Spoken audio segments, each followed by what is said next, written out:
nice to see you all here. Actually, none of us has been to Chandigarh before. A big lacuna in the fact that we've been interested, as she was saying, in urban space and architecture and how cities get formed. And it's been our fault that we haven't been here before. But we're really excited to be here tonight to speak to all of you and hopefully start a conversation on what certain kind of contemporary practices in the art domain and outside, a porous boundary, is how we look at our practice, how we can look at them and how we can talk about them and see how we can push them further in conversation. Okay, I'll just give you just a short background. We are three of us, Shuddha, Monica, we were in film school together, and then as Mr. Judge nicely brought out, we formed RUX in 1992, and then we had various axes of documentary production and research and various kind of writing books. And then around 1998, we stopped doing everything for 2 years because that is the time when we thought there were a lot of turbulences in the city, things were changing. We thought we should need a break and rethink what we are doing. And that is the period when we stopped working for a year and a half and conceptualized the making of this space called Sarai, which was supposed to be a sustained interdisciplinary research space. And from there started a new way of doing work, which was to state kind of work in the domain in which video, photography, programming, essays, they were all merged to a long kind of a interdisciplinary form. So what we'll try to do today is take you through some of our work, some selection of our work, and also one curatorial project that we did in Italy, to give you a sense of the kind of way in which we look at the domain of contemporary art, its form of knowledge, the way it thinks the world today, and kind of challenges that it poses to us in the future way of making culture itself. Just a crucial word which you did mention, which is really important for us, the term kinetic contemplation. Raqs is a word that is when the whirling dervishes whirl, they get into that slightly ecstatic trance condition, and that is called raqs. I mean, that's a word that is used to describe also dance, but also that condition. And when we were all like 21 years old and very excited about our future, we said we must find a really interesting word, and the word we came up with was raqs. But it's been an interesting companion to have in our practice, because the idea that thought and practice are not separate, that when you are making, you don't stop thinking, and when you're thinking, you don't stop making. It's very important for us as a kind of starting principle, that it's not, if you make something, doesn't mean you can't actually talk about it or have a kind of active thinking process that is at the heart of making, and making is at the heart of how you think the world. Jibesh and Shuddha and I have been, I don't know if you said it, we've been together for 20 years, coming on for 20 years now. And should we start with the... Yeah, now we can't see anyone, so we will work. We just brought this image up as a kind of, the kind of two tensions, which are the tensions between forms of horizon that you want to understand and look at, and the multiplicity and the undulation of that horizon, and the series of very ragged limits and tensions that are very surface and close to you, but which also has this idea of the flight and distance. So this is a part of a work series called There Has Been a Change of Plan, which we'll come to back later. And this was just to intimate a series of conceptual as philosophical grounds in which we start thinking about our work. We just wanted to start with a very, it's a work which we did some time back with a Japanese architect group called Atelier Baobao. I want to just say, because Sarai was mentioned, and just want to pinpoint that the idea of Sarai was a kind of multidisciplinary space. So this is a structure that we once designed with Atelier Baobao as a multi-user structure, is a structure in which made out of crate boxes in a museum, which is to pack art material. So it is a kind of a packing material, which also the structure can be used for children to play, for you to see films, for see audio work, for using new media work, and also Also, we wrote a dictionary which is available on the website, on the internet, which is A to Z of digital. Commons, a concise lexicon for the concise digital lexicon, and so the whole dictionary was up there to be rewritten by everyone. See, the reason we call this TAS, Temporary Autonomous Sarai, it's taking on from Hakim Bey's idea of temporary autonomous zone, a kind of a space that seeks to be autonomous within a certain political climate. It comes from a very specific political sort of reading of the world, but so there was that idea of temporary autonomous zone, and at the same time Sarai is a place that was set up as a place for breaking boundaries in practice and research. So the idea of creating a temporary autonomous Sarai, and Sarai, as you know, is a word in many of the languages that we know in the north and above us, which is a place for a resting house, a place of hospitality. So that was very clear for us when we began the Space Sarai. And so this architecture, this architectural piece, which is both sculpture and an architectural model or a prototype, is premising on the idea of how to create a hospitable space that is breaking all sorts of boundaries. Boundaries for example, if you look at, there's a place you can look at an online art projects, and of course the question of course is, why would you look at an online art project in a museum when you can do so at home? How is that experience, for example, different? So if you sit on one of these benches, actually as someone who's passing by on the other side can see whatever you're doing. In that sense, you're breaking the relationship between the self and others who are in a sense participating with you in the experience of being in another place. And there were many other certain ideas. I mean, the idea of being able to modify, download, modify, and redistribute, which are principles of open source software.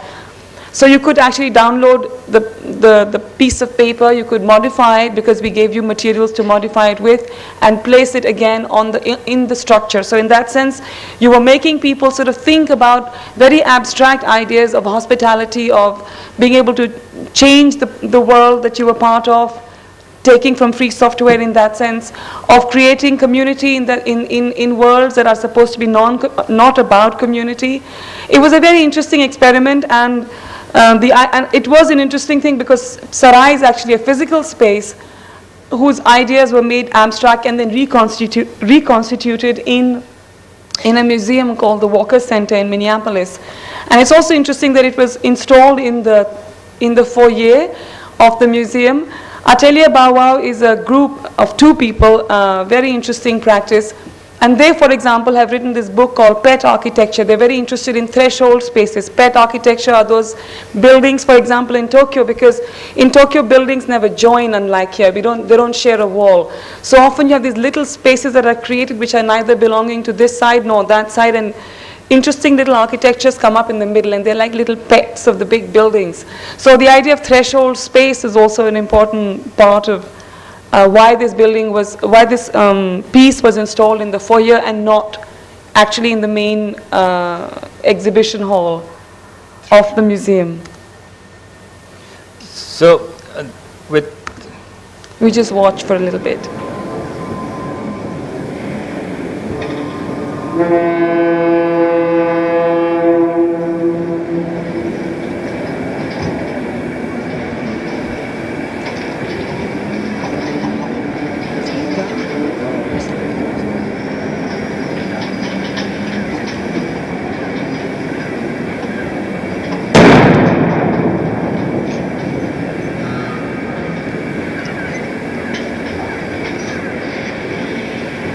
So one of the intellectual, conceptual concern that we have is the idea of the threshold. The threshold and liminal space. A space. When does a space call itself into something? How does it fold into something, and when does it stay out?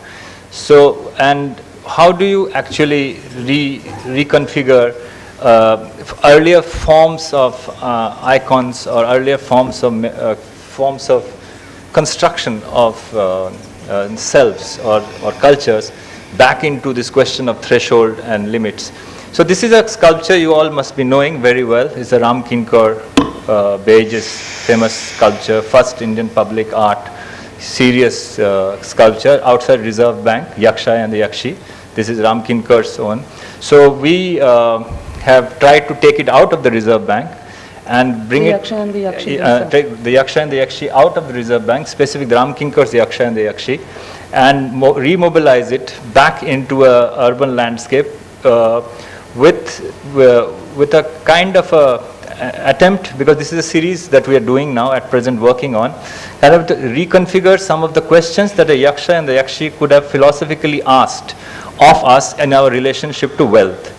So one of the most interesting space in the urban life is the liminal space of city and the non-city, where the city dissolves into something else unknown, and where the city wants to take into something else. So this separation and yet complete taking over is the space that we try to work out, and where Yaksha and Yakshi, because they are the guardians, they are the guards, are either they are to us, either they are entering or leaving the city. So are they the questions, the philosophical questions around wealth, which they should have asked us in the present, is it to be asked and renewed, and how do we renew it? So this is one of the this is a fragment of a larger piece of work, which is the Sleepwalker's Caravan, which we are now working on. So we just wanted to start because this is a kind of the completely present work that we are doing.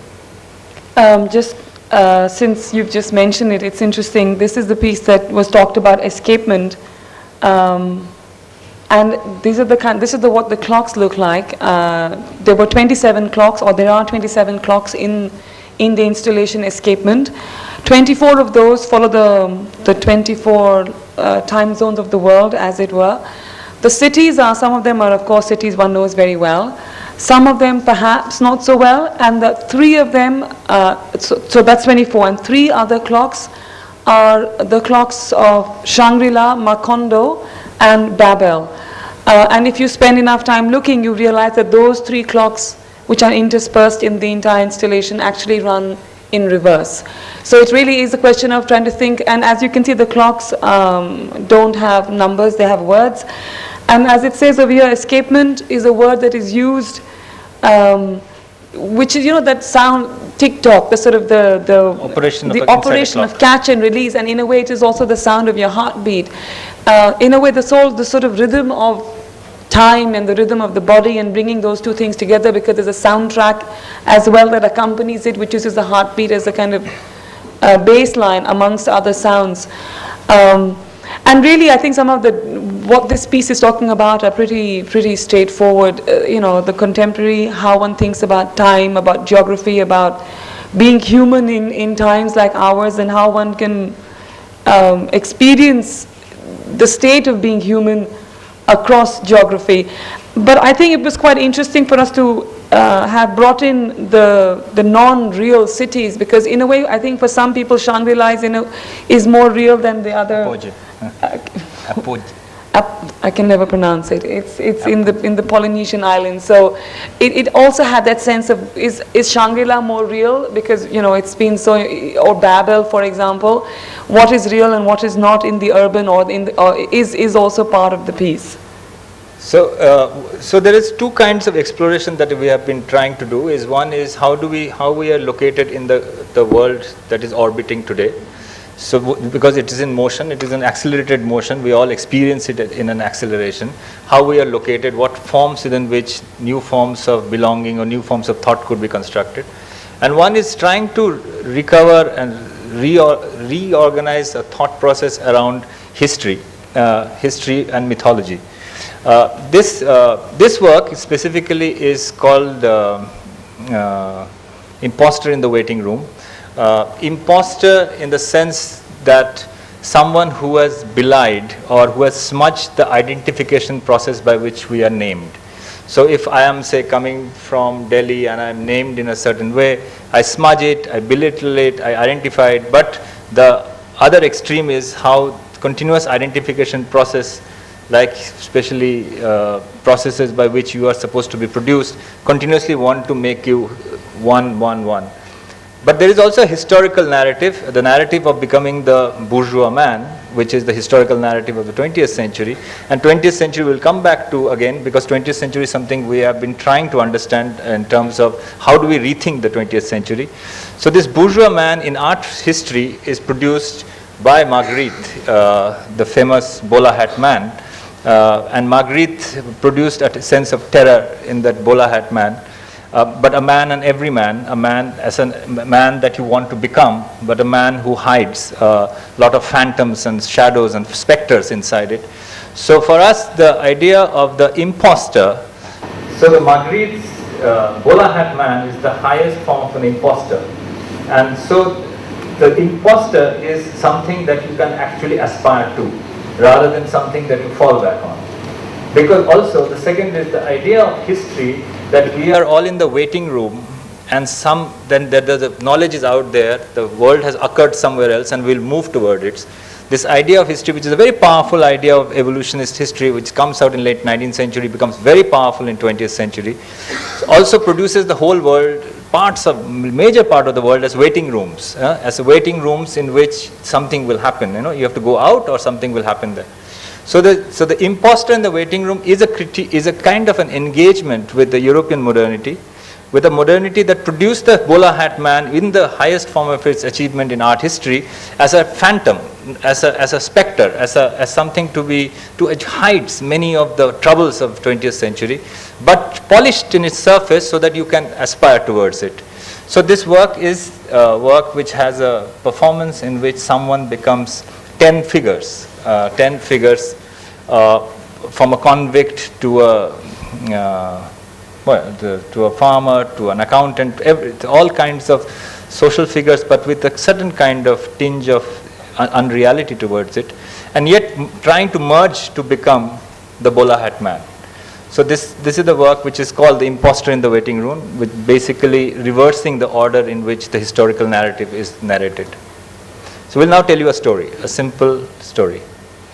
It's actually a preface to a ghost story. On leaving the nearest suitable abandoned building, somewhere mid-leap, the unknown citizen hovers briefly, considering detours and the sour taste of regret. Downstairs, there's a car waiting. An old car with a new car smell, like an evergreen matinee idol. A quick getaway is possible, theoretically. The moment that might have been is now over. None but a nearby company of superheroes has seen the descent or gauged its impact. A gathering of shadows assesses the situation on the ground. Bodies are fragile, easily broken. A scrap of paper, an explanation sustains impact better.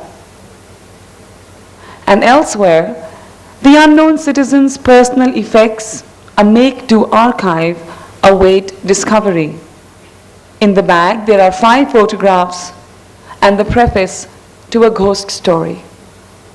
Some time ago, we found ourselves to be the recipients of an email and then a fax, and finally a message in voicemail, each of which appeared to emanate from the person or entity we have identified as K.D. Vyas. Initially, we did not respond, thinking that it was the kind of spam you're all accustomed to filtering out of our mailboxes. Requests for cooperation in laundering money from deposed dictators, plans and invitations for impossible exhibitions, rants, invective, and the occasional sleazy solicitation. But the insistence and urgency of the tone of each missive and signal from K.D. Vyas and the increased frequency of the communication made us respond, cagily at first.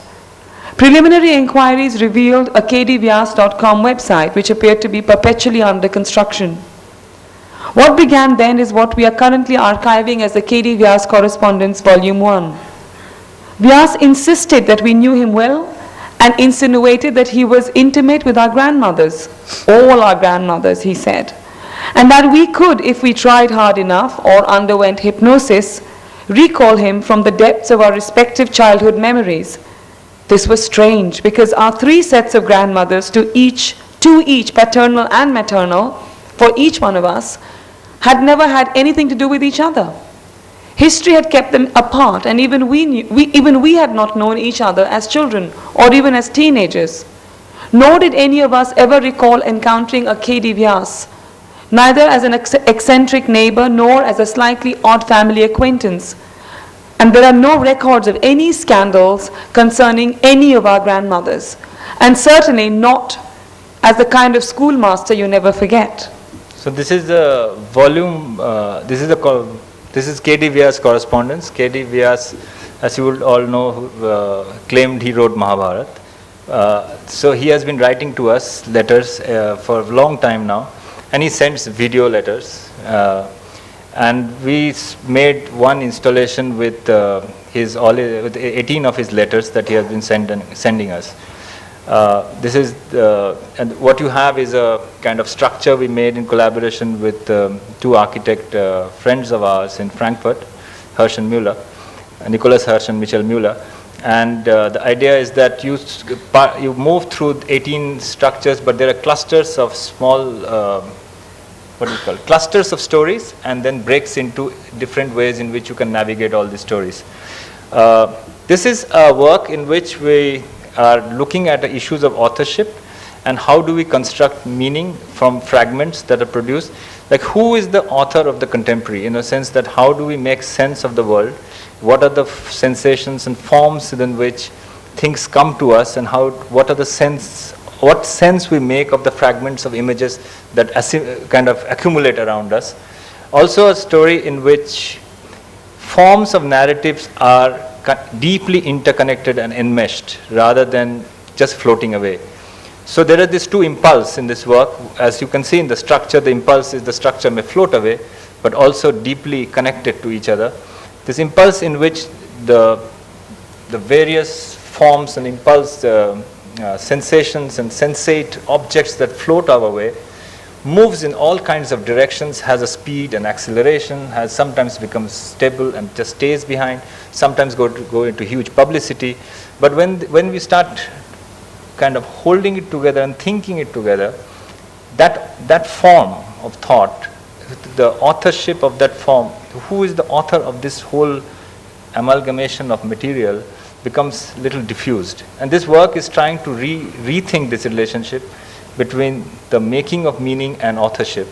And what best then to have a dialogue with K.D. Vyas, who produced one of the most interesting narrative structures literature has known. So this is a work in progress. Hopefully more volume will come out. I mean, just to gesture to the 18 cantos of the Mahabharata, there are 18 screens, and as you can see, they are all connected to each other. So, sort of, in a sense, as you know from the structure of the epic itself, it's very, very hypertextual. Things are always coming back to each other. Stories are always connected in ways that are completely unexpected, and the structure also has that sense. I mean, there are only 2 points on which this entire thing floats. It only touches ground on 2 points. So it's really is that sense of kind of hypertextual connections. What is old? What is new? Do we think of certain kind of meaning making as being contemporary, or is it a much deeper structure that is part of our I don't know, emotive and literary landscape? Each of those videos has a title. Another letter on declining time, as the Mahabharata said, you know, now we live in the time of declining time. So we're sort of thinking on that question of what happens when the apocalypse, in a sense, is over, when the event is over and we live in after time.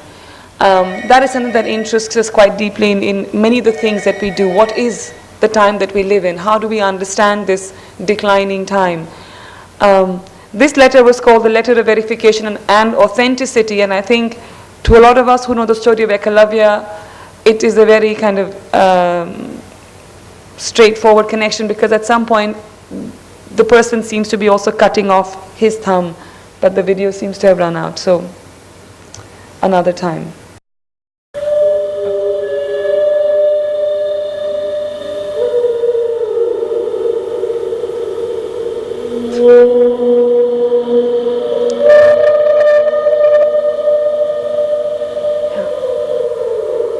So if you're walking in a small town in Norway a couple of years ago, suddenly you would be hearing this sound loudly coming at you all through the town, and you had no idea what this sound was. And many people would sort of step out of their rooms and offices and everything trying to understand what the sound was, and they realized it was coming from an old cinema that had stopped working in 2003. And this is a sound that is reminiscent, of course, of the foghorn and of whale song. And this is a little town is on the water's edge, a town that used to have a deep connection with the sea.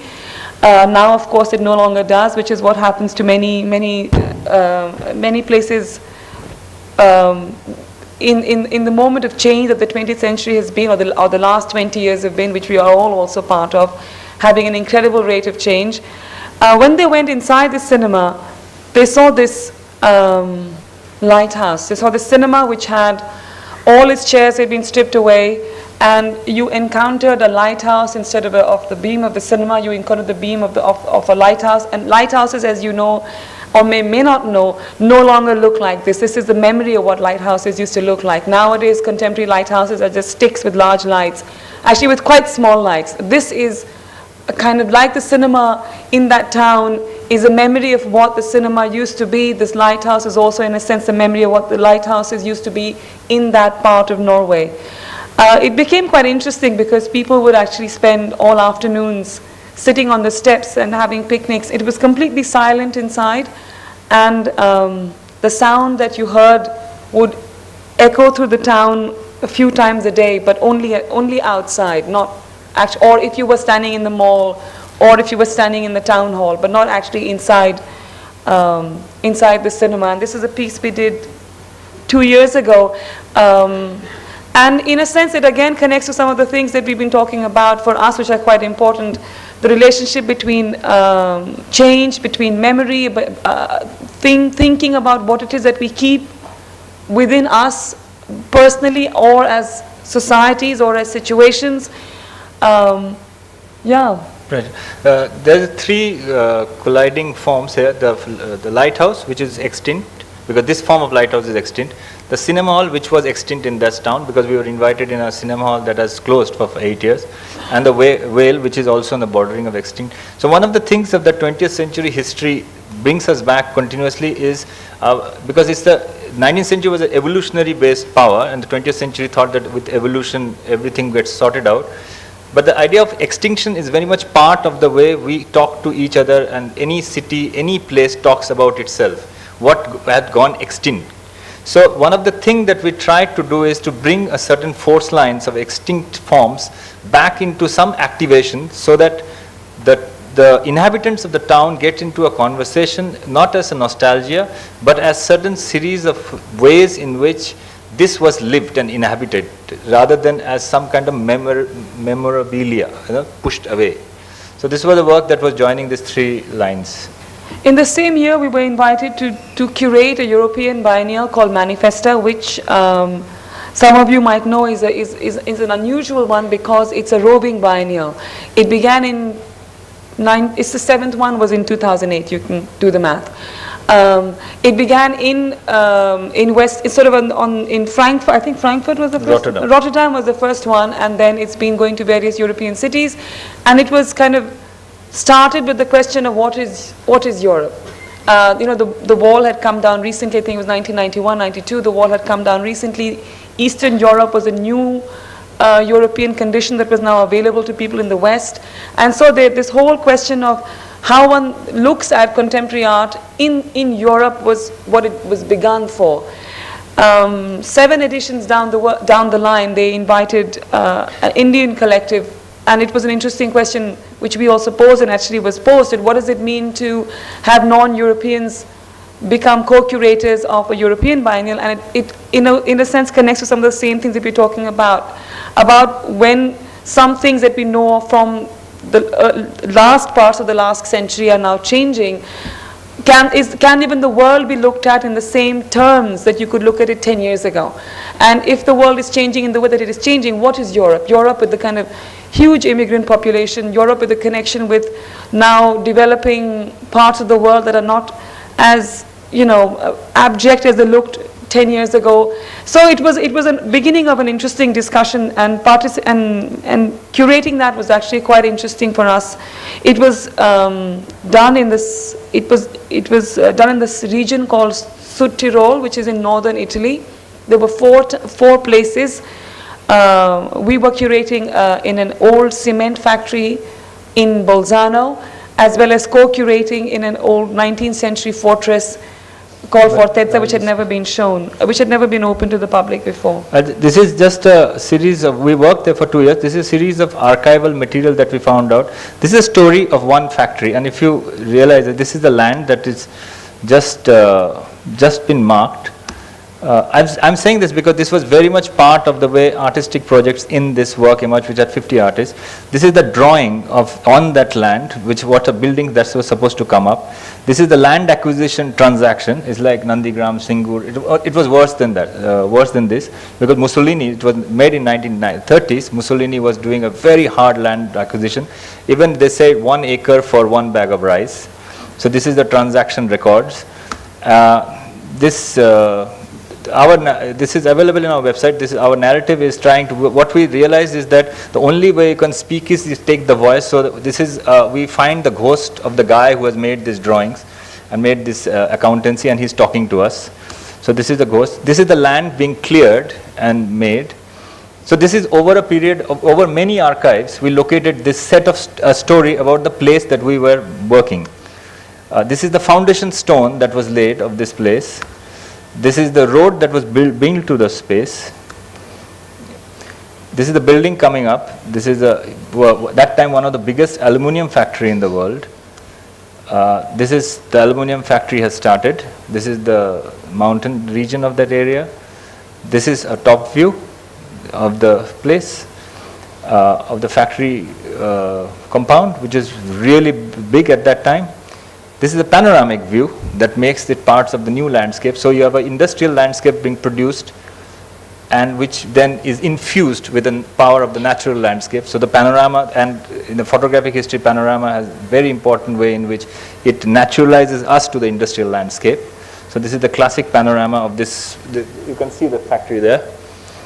And then there's workers going into the factory, sermons inside the factory. And then the factory comes to an end, close. In 1973, part of it is blown away to clean the factory up. Factory closes fully in 1980s. So it's a 60-year-old history of a factory coming into life. So this is so we were in a factory which was a new heritage zone. This was the factory that time when we entered it. And completely broken down. Completely broken down. And you realize that a 70-year-old very compressed history has happened here. So now, if you are working there as an artist or a curator, how do you approach the very idea of this building?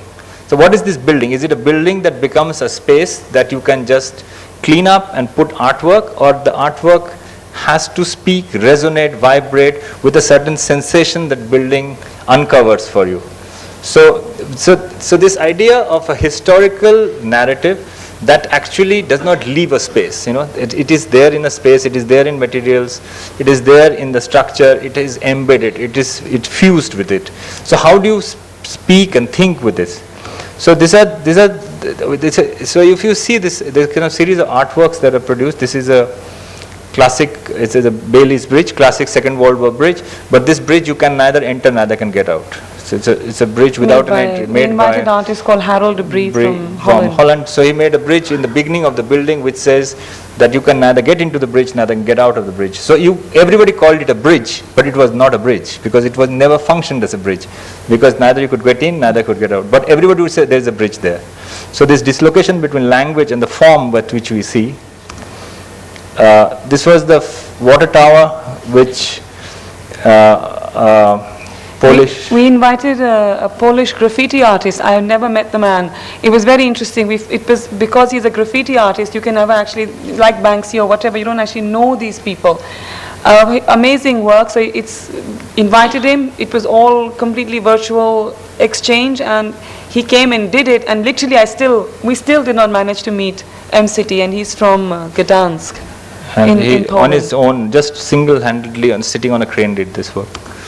So, and this is, as you enter the building, this is work by Zilvina. So we're just showing you a brief thing to give you a sense. And this work now has become very famous, but this work was basically, when we reached the building, we realized we stopped part of the restoration of the building, saying don't restore this part of the wall, because there was this clock. As you see in the middle, there is a clock. Or the shadow, the Or the imprint of what was once a clock. That circle over there was So it was a once 70-year-old factory clock stem, and then we realized that they will paint over it and we'll never know the off history of it.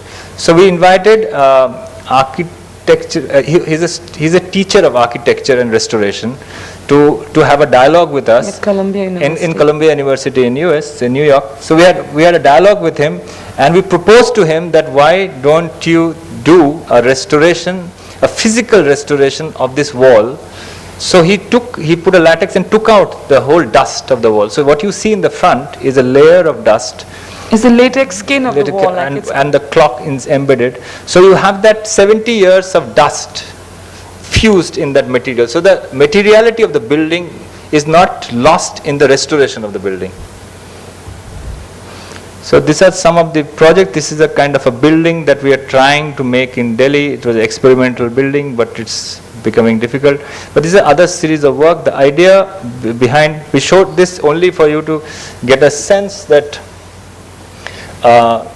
memory or history, all these forms are actually deeply enmeshed, and no better place than Chandigarh to understand, enmeshed in a very difficult poetics of restoration and transformation. So they don't easily unhinge and become something else. So there is a lot of intersection and kind of force that are operating on it. So one of our practice as art and in art or in thinking or in curation has been to understand this enmeshed nature of historical forms, life, material life, and thinking process. The curation that we did, we called it The Rest of Now. It was thinking in a way about the idea of residue. And for us, this whole question, it's there also in a number of art projects or art pieces that we've made. We won't go through, there's many of them are on our website. But this whole idea of what is, as I said before, what is it that you decide to keep and what is it that you decide to throw is not just a question of, it may look like a sort of decision of, in a personal level, it may look like a simple decision, but actually from the most banal to the most profound question, it is one of those really big questions. Why you keep the things you keep, conceptually or personally or physically or emotionally or whatever, and also for us in a very strong sense in the politics of accumulation or political economy and the idea of accumulation itself in capitalism, which also becomes an important way of looking at how to read capitalism in the world today. And if you notice that Europe is now a post-industrial society, keeps on claiming. So most of the places were actually like Tate Modern, all these art spaces are actually ex-industrial spaces. So one of the major crucial question for us has been, while doing the European Biennale, was how actually do you think the 20th century, how it will be visible to people now? What it will look like? Will it vanish completely as a physical reality, or there will be a way in which we could think about it? Yeah, plans change, things happen. Flight goes.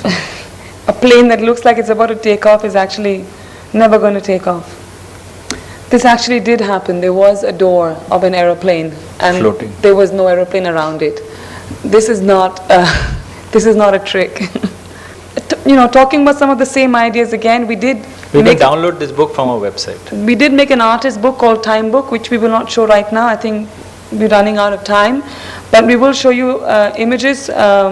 We did an installation at the Mattress Factory in Pittsburgh, which we were invited to do a residency, and it's an interesting space because it invites artists on residency, but only for installation-based work. They have that as a kind of remit. They only invite people who will work on installations in this space, and they give you time and they give you support. So we were interested to go to Pittsburgh, another huge, complex post-industry. The steel industry of Pittsburgh was at the heart of the American strength in the Second World War. So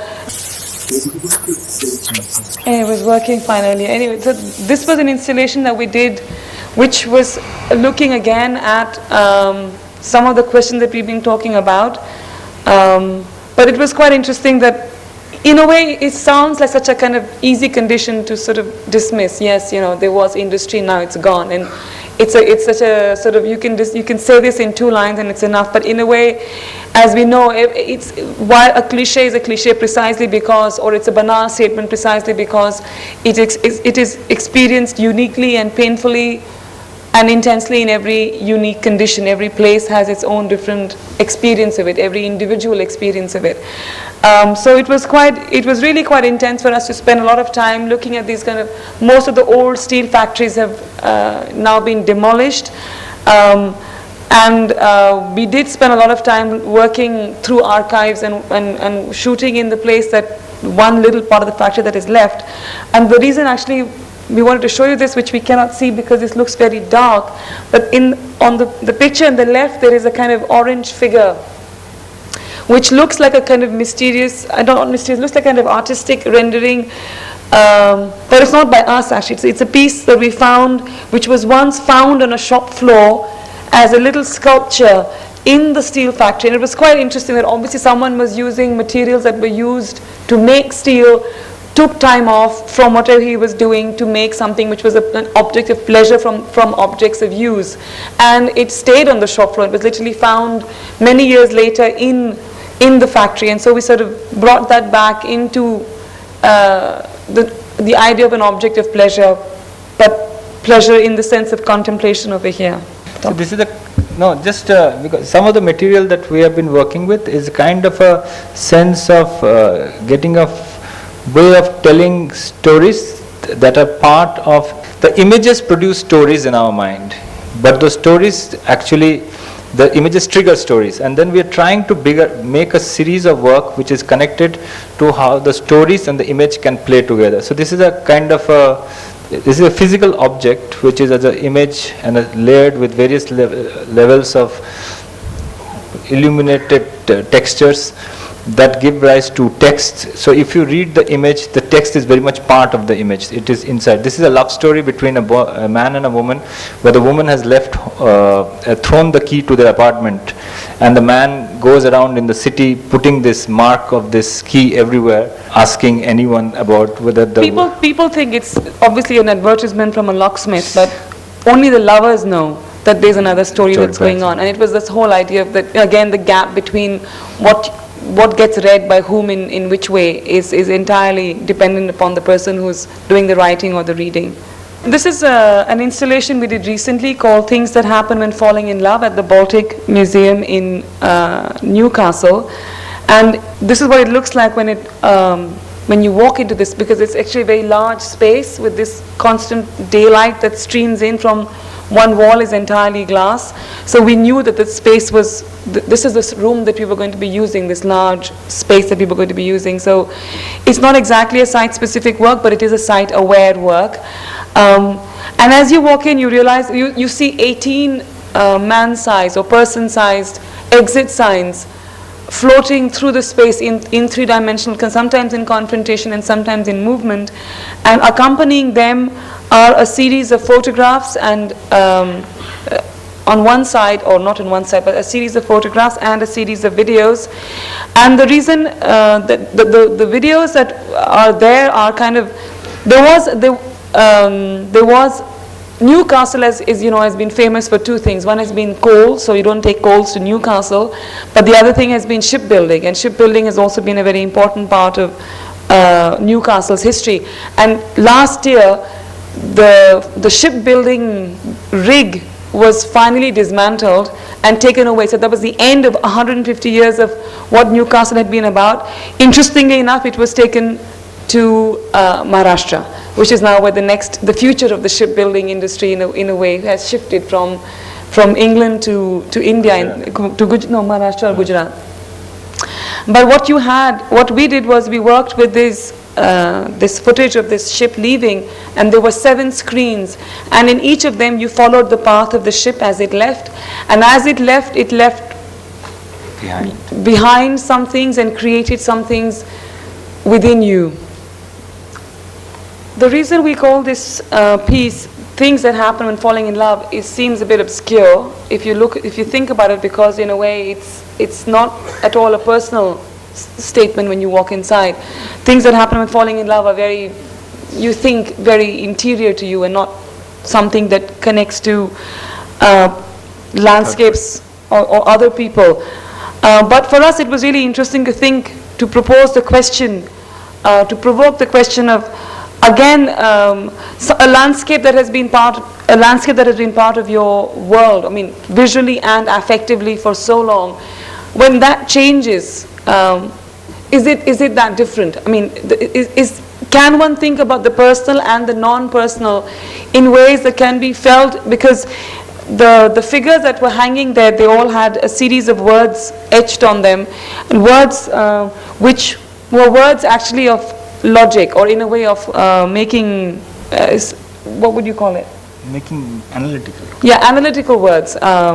Words like calculating and drawing. I forget the words, but you can imagine calculating, drawing, building, stuff like that. You can see the words. But all the words in that sense, we were proposing that in a sense when you fall in love, you do things that are actually quite logical, and when things change around you in a way that is not personal at all, you still feel things very personally.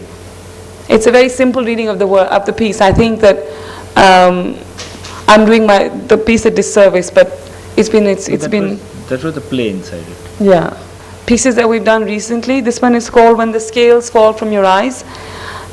This is how it was installed. Actually, just come back from the Today Museum in Beijing, and this is the installation over there. When you spend some time over there, this is what you see, and light changes slowly into different kind of hues, and there's a landscape of objects which look domestic mostly, which are all white, so non-colored, and everything takes on the color of the light as it changes.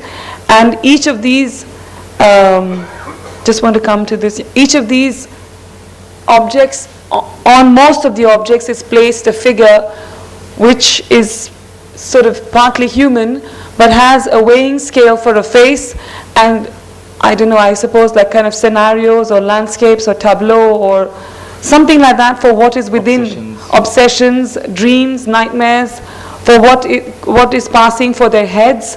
None of the objects weighs as much as you think it should.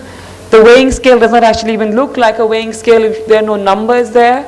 As you can see, our obsession with what is measurable and what is unmeasurable, and why we insist on measuring, and can we even measure, and so on and so forth, keeps coming back again and again. And the center, in a way, the gravity moment for the piece is this character who has a weighing scale.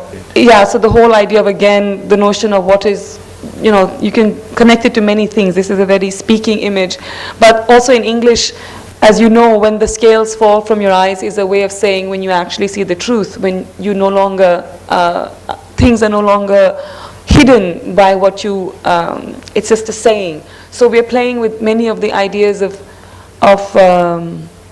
the words over here. Can you see the moon? I don't know if you can see the moon, but there is a moon.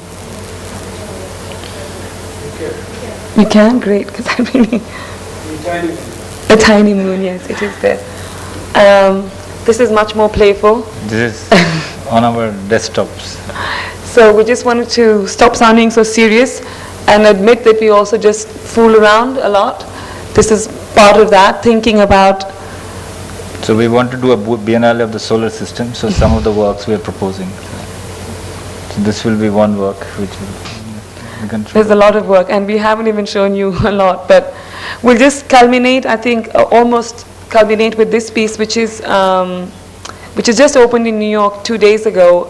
It was shown at the Tate, Britain, last year.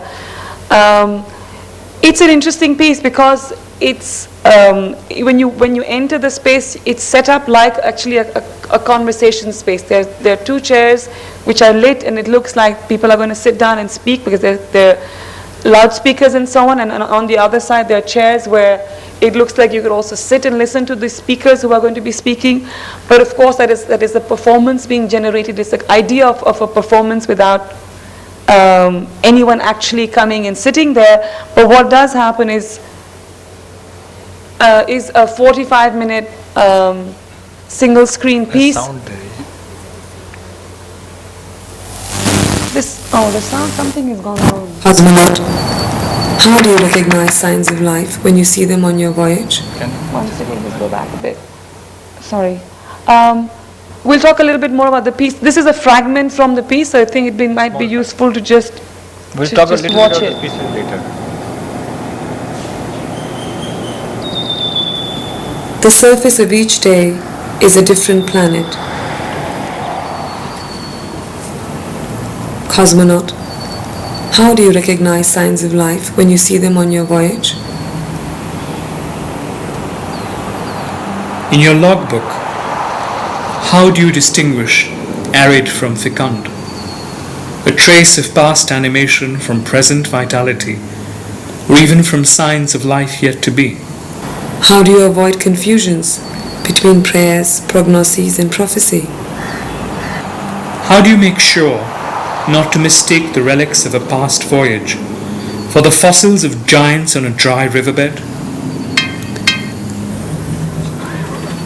Have you considered how the illuminated, polarized day affects your observations? Changing parameters, shifting goalposts. Do time and distance warp your senses? Yes, Pleistocene, Holocene, Anthropocene, Misanthropocene striations do blur at times. Time turns in on itself. Epochs seep into each other. It's called rocket lag. Take it easy, cosmonaut. Field note fragment. Following touchdown and a brief period of anticipatory quarantine, the surface of the day was investigated for the presence of organic traces of animate matter. The important question, what constitutes a sign of life, remains in suspended animation. Metabolism, growth, sentience, and reproduction may all be expressing themselves in ambiguous ways. And it is possible that the test criteria being applied in order to identify them are insufficient to this task. How do we know what metabolism or sentience or reproduction look like in hitherto unknown or unimagined life forms? No certain conclusions can be reached at present. Further investigations will continue to be necessary. Further investigations will continue to be necessary. Farewell, cosmonaut. Have a safe journey. Farewell, cosmonaut. Have a safe journey. What happened is 1993 we encountered this set of faces in an archive in London.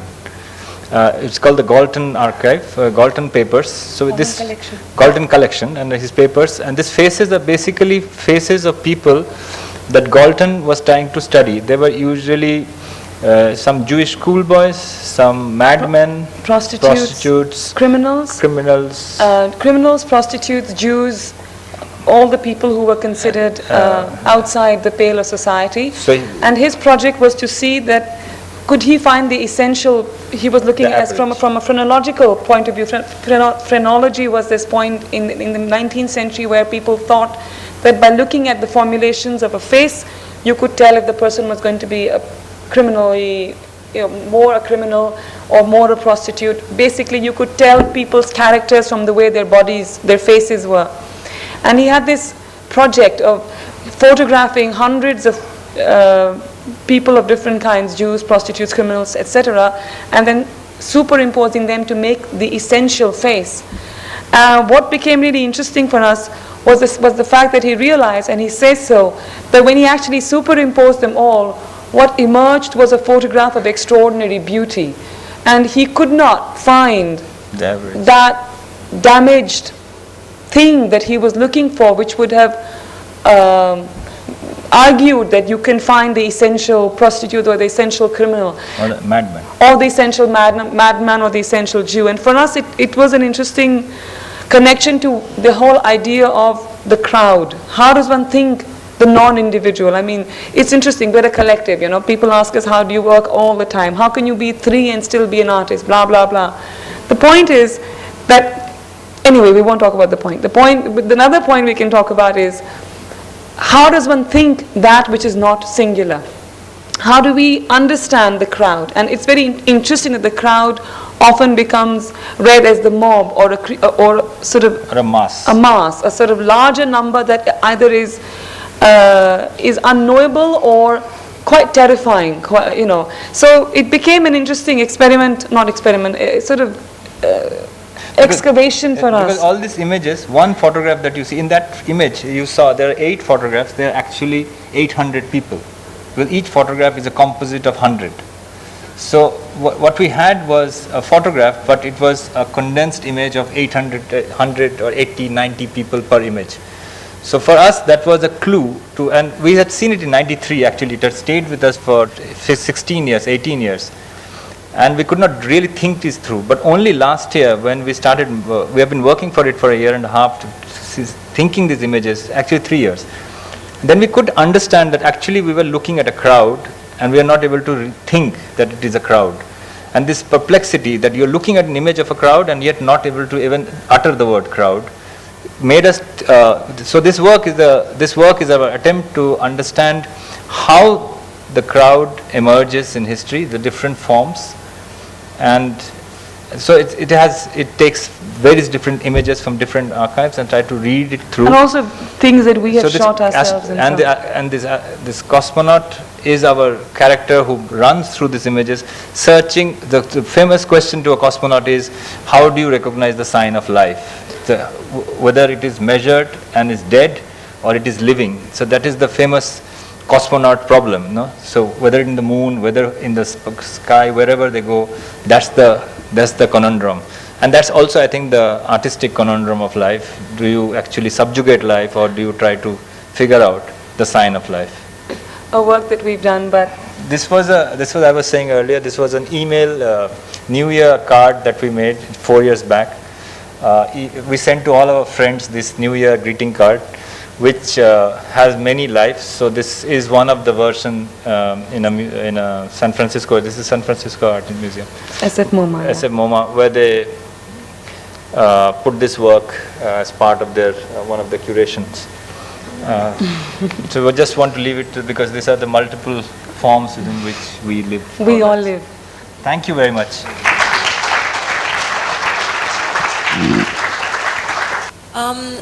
Interestingly, we've been seeing all the talks for the last 2-3 days now, and everyone had this one common thing, and that was some link with India or something with where they were born or brought up or something. But in your case, I can't help but notice and compare, sorry for that, but that you have more collections or work that has some European, place affiliation and things like that. So are you in future doing some work in some Indian architectural space or homeland? I thought Ram Kinkor Bair was pretty Indian.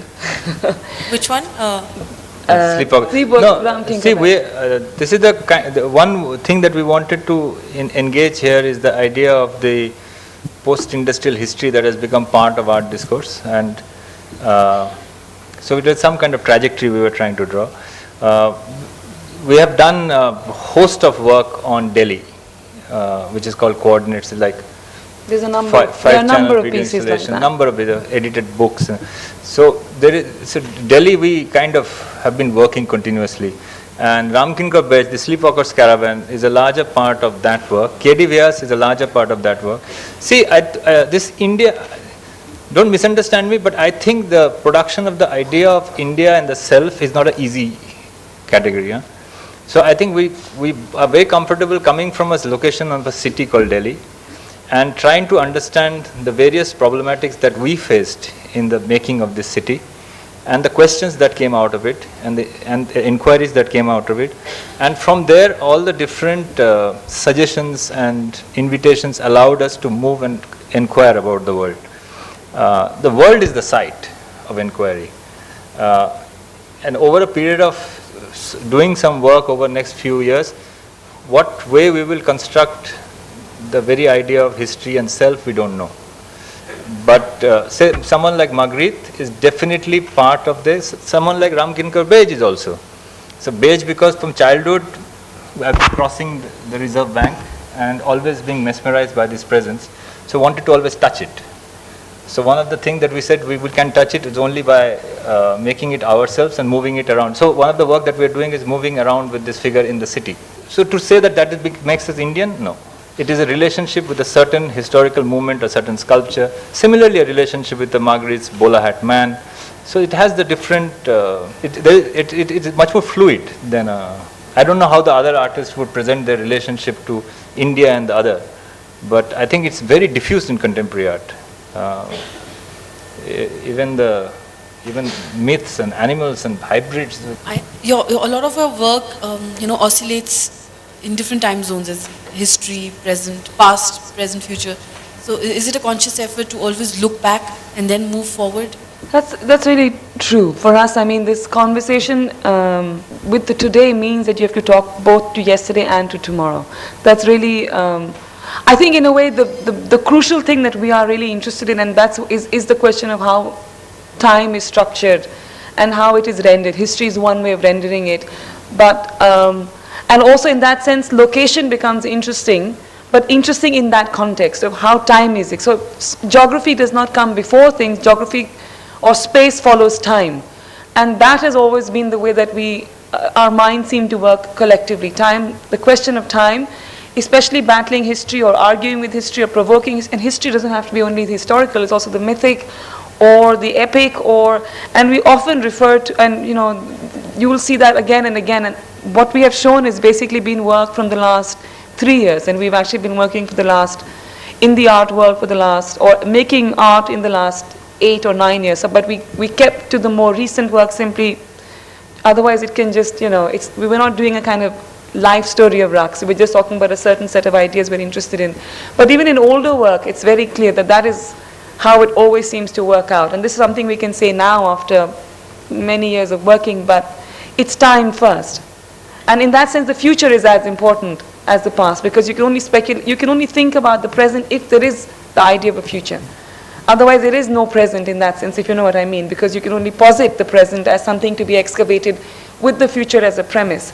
And that is also something that I think we've become more aware of now. I think earlier the work was perhaps a bit more dialoguing with the past, but the future is now entering much more concretely and much more challengingly we find ourselves. And the more the future enters, like now we are doing 3 works, which are actually we have done to becoming more, moving more to fables, like fabulous forms of telling a story, or fabulous forms of fabulist, like where actually you go to very archaic forms of telling and constructing to actually gesture the future. So it's see, there is nothing that is completely dead or completely living, so you are continuously drawing your resources from all kinds of ways, which you can activate sometimes we try to activate something, something that has to be brought back to activation. Sometimes it is just, you go to your most interesting trajectory. So I'll just come back to you. See, when Gagan was asking this question of something of Indian origin or Indian, I think as you mentioned that study, of somebody who's trying to figure out from the human faces whether somebody is, a criminal or a madman or something, and maybe somebody might do this study. Is it an Indian mind or a Chinese mind or Cambodian mind or African mind? Maybe then ultimately comes out with something which is absolutely first-rate, great mind. If they kind of mix, or maybe that again could be a part of the study. Being an Indian mind or being a Chinese mind or being, say, a mind from Europe or the West is equally important to make that perfect mind. That probably could be their query. This is a question you're raising, you know. You're not probably giving us any answers. And the question is more important. In a way, could you, if you look at like your total practice, are you in a way, like there's a meta narrative, you know, how history is retold, you know, we always are sort of, you know, there are these mega events, or, you know, there's mega narratives which sort of repeat themselves. So is your like effort in reclaiming maybe a space through time, or through sort of these particular place-based histories, are you in a way questioning those meta-narratives that have been set up already? There is a questioning. See, the received wisdom of, see, one of the things that we are deeply engaged with is try to understand the 20th century. See, all the philosophers by which you understand 20th century are 19th century philosophers. And the 20th century actually is a very problematic terrain, because the national modern is produced, as well as the imperial is produced in a very brutal way, as well as all form of counter strategies goes into deep trauma and debris. So how do you think the 20th century has been also very difficult? The received wisdom of it in terms of progress or evolutionary history is... It's also like a lot of subaltern, you know, history. Yeah, but we are not... Started, you know, in that... We differ a little bit from the subaltern. Like the Galton pictures, we are not doing a subalternist reading of it. We are not validating their subaltern status. What we are reading from it is a possibility, what is the image that we have to encounter now as our contemporary. If these images are our contemporary, because they are in our time. So one way to look at this material is that they are in the archives or in another time. What we are trying to look at is, no, they are in the archive, they are in our time. So they are there today for us to think about. So if it is in our time, how do we think about that image? So those are like floating fragments. Yeah, not of. They're very dense, sensate. They're very dense, sensate, dissonant forms. You know, they're not fragments that can be float away and we can read anything into it. They actually produce a limit condition to reading. We can't do any reading in it. You know, so that limit, that like the image we were showing in the before, that limit condition produces a possibility to rethink the terms by which those image has been received. So you have to like do away with the certain ways in which already being read, and then move towards something that is very specific to us, specific to our reading of it. And that is where we may collide with historical narratives, we collide with meta-narratives of history. We do have a dialogue with the subaltern historian of a certain period of time. But I think beyond that we are kind of on our own. There's an interesting book, I don't know if you might have come across it, Ashish Nandi's Journey of a City. Ambiguous Journey. Ambiguous Journey to the City, and where he also, you know, draws parallels of modern man with certain characters of Mahabharata. I wonder if any of that has influenced your work. Or no, we are interested in this. See, this idea of the phantom selves. You know, like the self that we produce. You know, you may mark it as an identity, Indian. Well, you can call it from Chandigarh, from Delhi. You know, I may produce any narrative in any encounter. You know, tomorrow I may go to Bombay, I become a Delhi wala. You know, so we can produce continuous narrative. But the idea that what we are interested in is a kind of specter of the self. There's a phantom specters that kind of we are trying to understand and live with. And that is productive self. You know, that is not a self that is traumatized. It's a productive self, but it has phantom and specters. And that is the self that is interesting to us. And that is also the self that is not like between you and me either. The self that is kind of larger affect, like it's there. You know, like it can be both dispersed and both dispersed and concentrated. And constituted. So we try to. So if you're reading a sculpture, we can try to take it out and reactivate it as a phantom in the city. So the Sleepwalker's Caravan is this Yaksha and Yakshi is a phantom in the city, unknown to the city in a sense that it is. See, what is it? it is there in the city day in, day out. It is part of the very memory of the city by which the national is constructed in Delhi. But when you take it out and move it into the city, it acts as a different terrain. No? It shifted its terrain. That terrain, the shift of the terrain, that phantom-like presence, which has neither here, neither anywhere, that a fake, it's also a fake, it's also a replica. So that terrain we are interested in, that non-authentic self. It's not an authentic ground. It's not real, it's not authentic, it's not the thing, but yet it has a phantom presence. And that presence can activate possibility of reading the city, or reading our lives, or reading narratives. That's that tension we are interested in. Like, take the example of a villager who spends all his life looking at green fields, open sky, changing climatic conditions, hasn't really faced the streets of Delhi or Bombay or any of those metropolitan cities. And could be an interesting study. Is it because of the lack of opportunities to study information, or is it also because of the buildings and and the environment around? How does human mind get affected? Their thinking, their social interactions, their behavior with each other, and the way of living itself.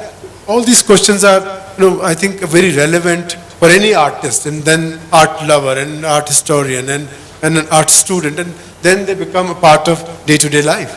It's like you are throwing ideas which might be understood. If you think of Dada's Fauvism, probably maybe 90% of the population in this part of the world still doesn't comprehend or correlate to what Dada's trying to do, or Fauvism was trying to do. They still do not even relate to, say, Taib Mehta, for instance, who is very recent, and what to talk about, what you're saying now. So I believe and I feel that this kind of discussion is very, very essential to open our minds, to open our, at least the possibility of considering this idea that we need to think afresh. There's a lot of meta stuff floating around. You talked about 20th century, and you talked about another meta stuff called bourgeois man. I understood everything about your lecture, about your work. I just couldn't understand who is a bourgeois man. No, not the bourgeois man, the bola-hatted man. Yeah. Magritte's bola-hatted Which man on it? The average man who's supposed to produce a stability and order in society. If you want to understand bola-hat man, understand Vinod Khanna in Diwar. Diwar? No, the Amar Akbar Anthony. The most bola-hat man is a bourgeois man.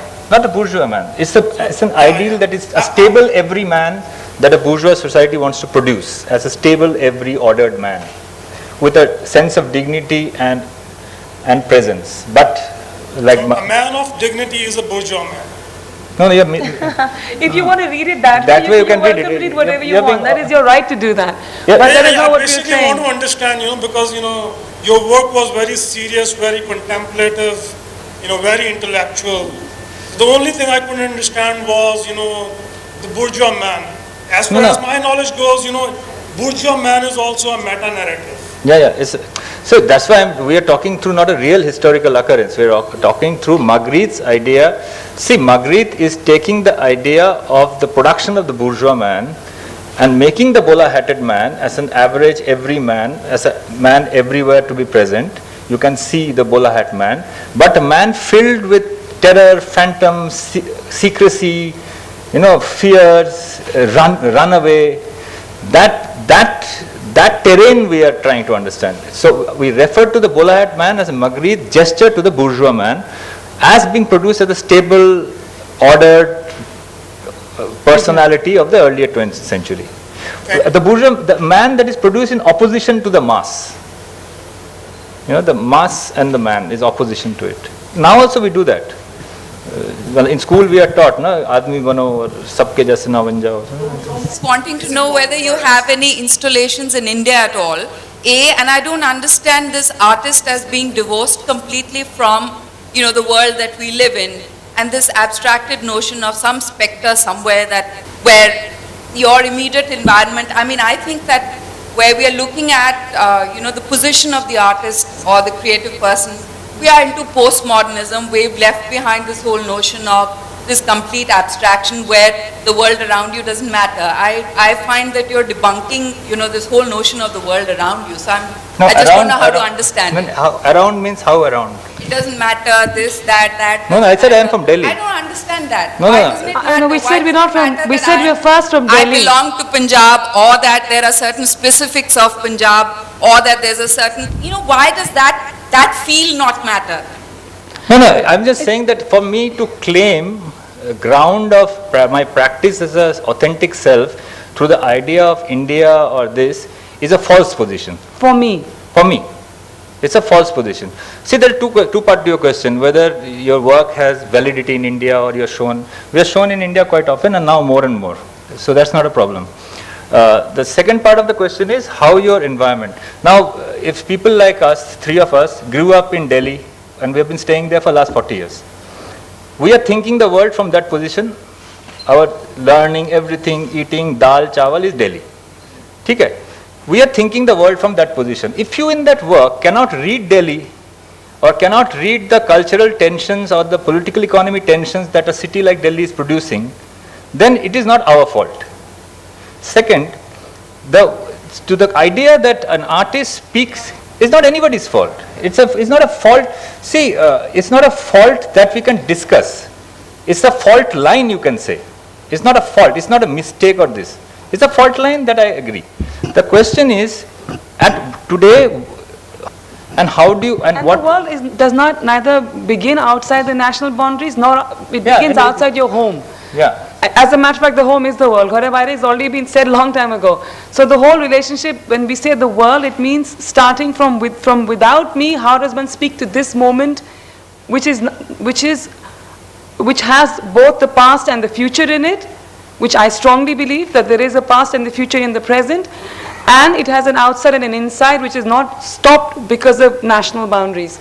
And say very simply, the relationship that we have with the post-industrial Europe and post-industrial America is a very important relation because the mad industrialism that has taken over Asia. So the only way you can understand and build a whole reserve of cultural and philosophical material is to look at the whole history of 20th century and to posit it against this mad industrialism that is completely in a frenzy.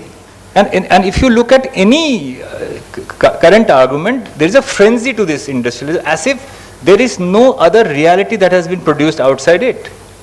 And if you go to, like our Pittsburgh work was a work that was about emptiness. Pittsburgh is an empty city, Detroit, empty city, exhausted, wiped away cities.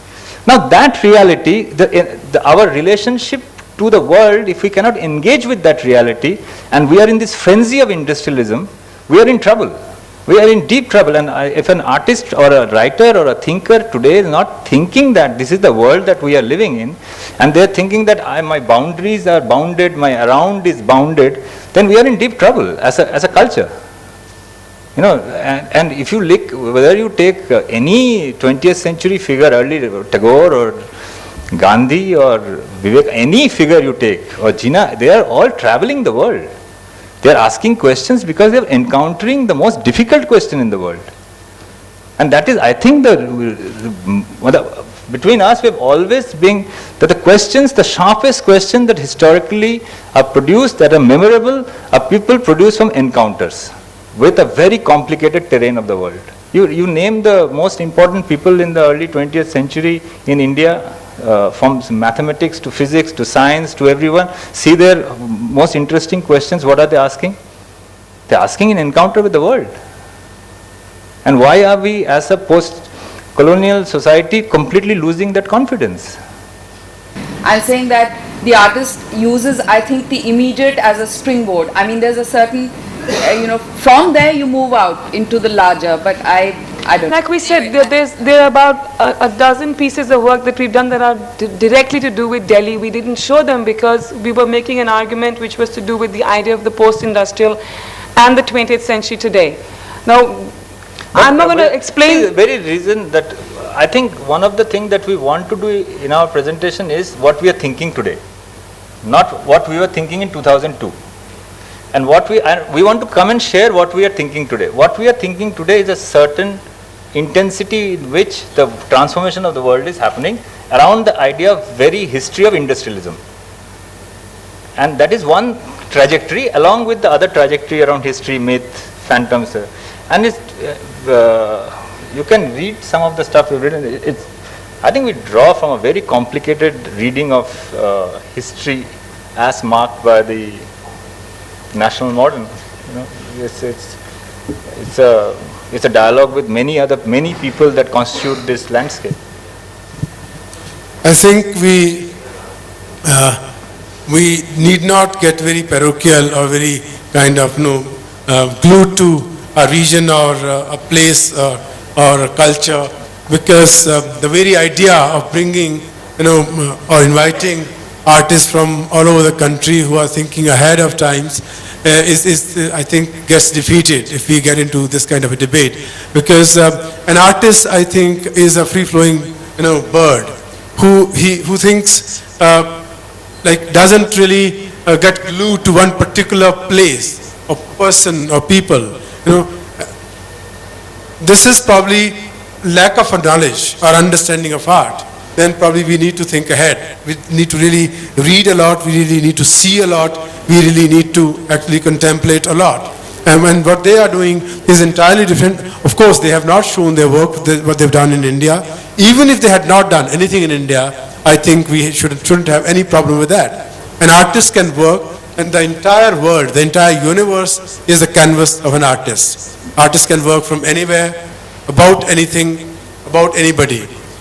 I think there must be many questions in the minds of people, minds of audience. I think the idea is successful that you've been able to, kind of ask.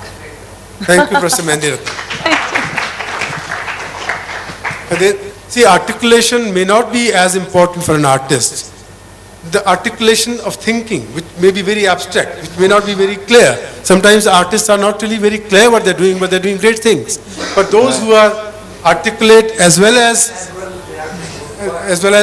gifted in terms of what they're producing as visuals is something very special, very unique, very only the geniuses can do. And I think we are very proud that in India, thank you so much, that we in India have people like them who are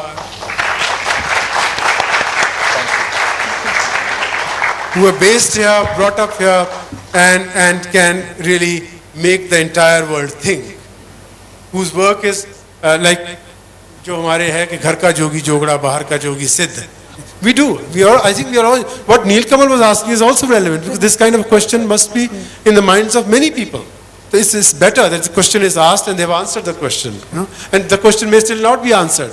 Maybe for the next 20, 30 or 40 years, this question still may not be answered. I just want to, one thing that, doing this European Biennale, we were working with 50 European artists primarily, and some from other places. No, also from other. Some from other places.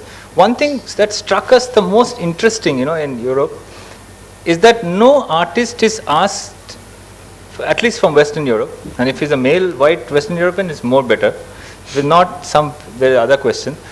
Never asked about to prove themselves. They are asked what they are bringing to the world.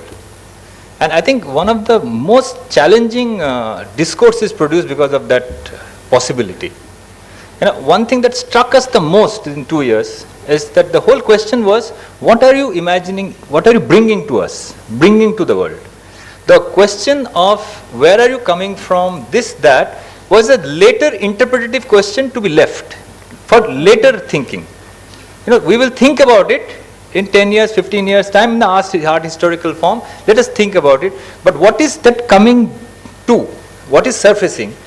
So the art discourse, with the artists, when they are working and they are speaking, they have this strange confidence to speak that what they are encountering and coming to surface.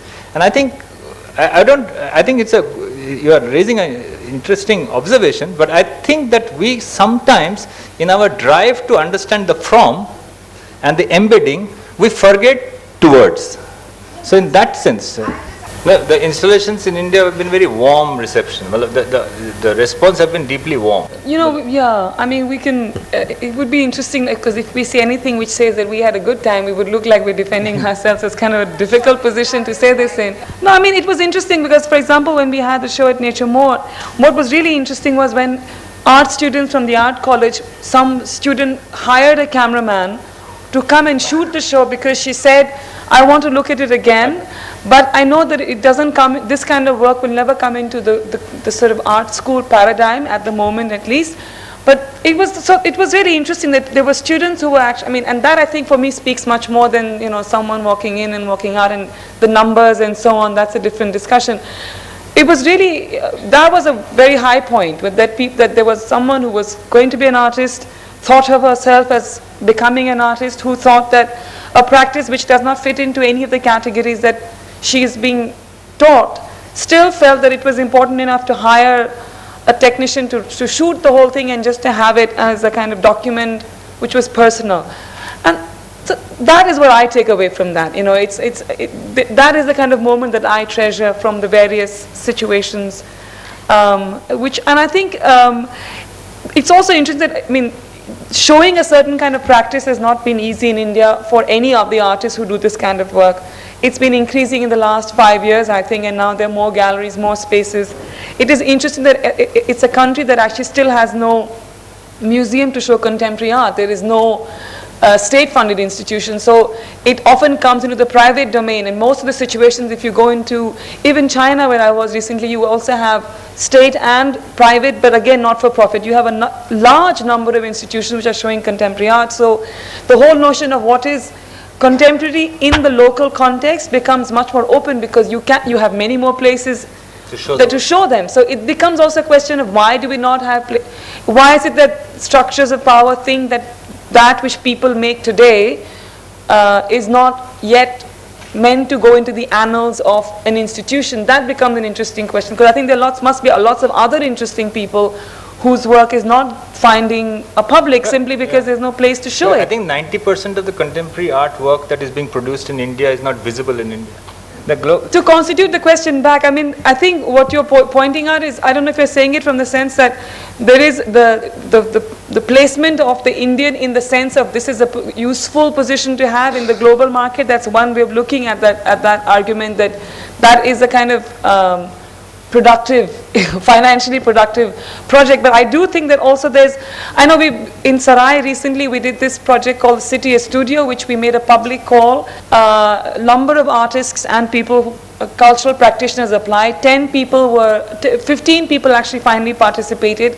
A 9-month grant which we had raised funds for, so that there could be a 2-month studio in which there were 6 visual artists, photographer, dancer, architects, rapporteur, writers, people studying curation, all of whom spent 2 months thinking and working together. We invited 3 other people as mentors, a poet, a performance artist, an urbanist, and literally for 2 months, which culminated in a kind of exhibition in Sarai in which there was performance, and it was amazing. I can't tell you, it was 2 months.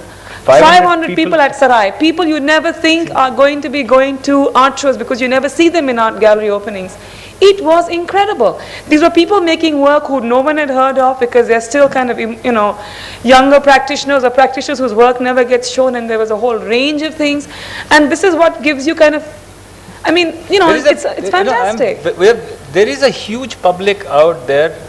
Take for we have shown, say 10 times in Delhi, Calcutta, Bombay, Cochin, 11 times. But the amount of young artists that come and meet us in our studio and our workspace, almost like weekly 5 to 6 artists. Now where do they get they're doing obviously Google search, they're finding out from the website, they download essays, they download images, come and sit and have a chat and show their portfolio, and we have a dialogue, discussion. And it's like weekly 3 to 4 people drop in. So obviously there is another layer. This practice, see, this also changes the way you do art, Like, it can be light, it can be agile, light, but it needs a corresponding practice. Like people have to leave themselves very easy with the world, open to the practice, and then I think more interesting stuff will emerge. Thank you, all of you, and it's the longest session we've had, and I really thank you for your perseverance, for your Patience. loyalty and patience. Thank you so much once again. Thank you, Keep coming. everyone.